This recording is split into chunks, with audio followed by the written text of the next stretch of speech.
Well, good morning. Thanks for the build-up, Stephen. No pressure. This is a bit like cabinet speed dating this morning, I notice. So you've got quite a buffet of ministers before you, and I have the enviable position of being the last up. I like to think of it more as being the anchor leg of our relay team, though.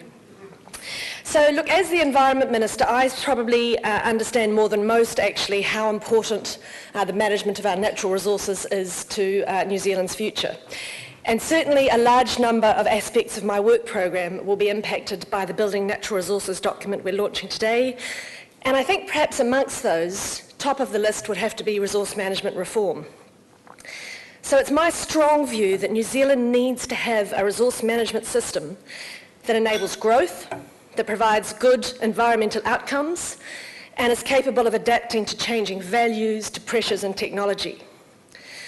So the first stage of reform of the national-led government over our first term of government included actually about 150 amendments to simplify and streamline the RMA.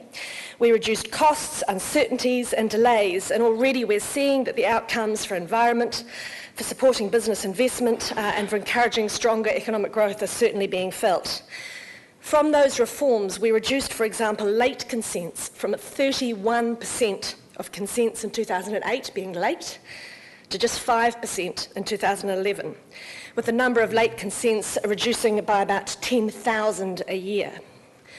We created the Environmental Protection Authority, which enables the efficient processing of major urban and infrastructure projects that are of national significance to New Zealand and to our economic and environmental performance. Now, this process has led to both the Waterview and Transmission Gully projects, both being consented within 9 months, which would have been absolutely impossible to comprehend previously. And of course, we ended the supermarket wars, which had seen the RMA become a tool for anti-competitive behaviour amongst some of our biggest supermarket chains. So today we're kicking off the next stage of our RMA reform. This afternoon in Parliament, the Resource Management Reform Bill will have its first reading. The bill introduces a streamlined process for Auckland's first unitary plan, a 6-month time limit for the council processing of medium-sized projects, an easier direct referral to the Environment Court for major regional projects. The bill also includes stronger requirements for councils to base their planning decisions on robust and thorough cost-benefit analysis, including clearly assessing how decisions will affect local jobs and employment. We expect councils to show that they have understood and considered the impact on local employment and the economy when they make major decisions under the Act. Resource management decisions made at a local level have some of the most far-reaching effects on economic growth and jobs. And we think it's important that councils are presented with all the information they need to make the right decisions, and that the public are kept fully informed about both their choices and the reasons behind them.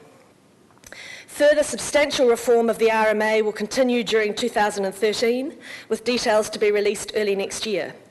But I can tell you that the 2013 reform is intending to address remaining investment and community uncertainty, to address weak planning outcomes and unnecessary costs and delays. In particular, it will be taking immediate steps to address the supply of residential land in our housing markets that are under the most critical pressure. The work will also incorporate fresh water reform, building on the recommendations from the Land and Water Forum. And as Minister Carter has discussed this morning, we have now, there are 3 reports of the LAWF, the Land and Water Forum, which do give us an excellent foundation from which to progress the reform of our most important natural asset. For the first time, we have a range of support from over 60 different stakeholders in what has to be the most divisive, litigious, and yet the most important area of natural resources we have in this country. We have the opportunity now to implement a significant water reform strategy to maximise opportunities and address problems with the current system. So resource management reform and freshwater reform are a key part of our government's business growth agenda. New Zealand is incredibly blessed with natural resources, as we've heard this morning.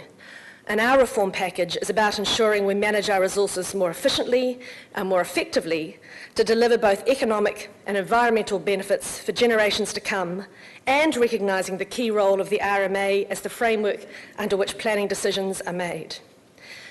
This package is not about changing necessarily whether the decision on a consent should be a yes or a no. It's about recognising that we take far too long to get that decision.